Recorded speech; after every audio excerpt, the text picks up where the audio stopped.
Monduli ninakukabidhi Mwenge wa Uhuru 2026. Mheshimiwa Joseph Modest Mkude, mkuu wa wilaya ya Arusha, ukiwa salama, unawaka na kumeremeta. Ninakukabidhi wakimbiza Mwenge wa Uhuru kitaifa wakiongozwa na kiongozi wa mbio za Mwenge wa Uhuru kitaifa, ndugu Wazo Michael Mwamoda. Ninakukabidhi wakimbiza Mwenge wa Uhuru kimkoa na itikadi yake. Mwenge wa Uhuru umetembelea wilaya ya Monduli, umekimbizwa kilomita 130.1. Umetembelea, umezindua na kuweka mawe ya msingi miradi mbalimbali ya maendeleo yenye thamani ya shilingi bilioni 3.4. Namuomba Mwenyezi Mungu akusaidie.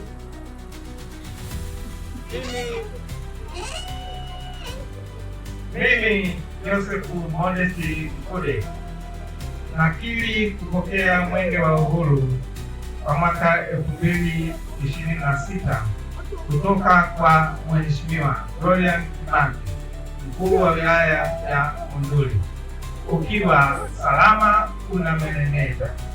Ninakiri kupokea wakimbiza Mwenge kitaifa 6 na msafara wao kutoka mkoani na wizarani. Ninakiri pia kupokea vyombo vya usafiri vikiwa salama na madereva wao.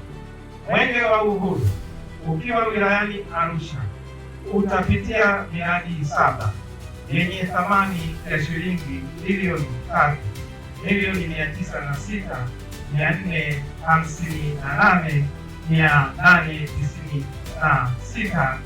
3,906,896.72. Utapitia katika tarafa 3 zilizopo na kata 7.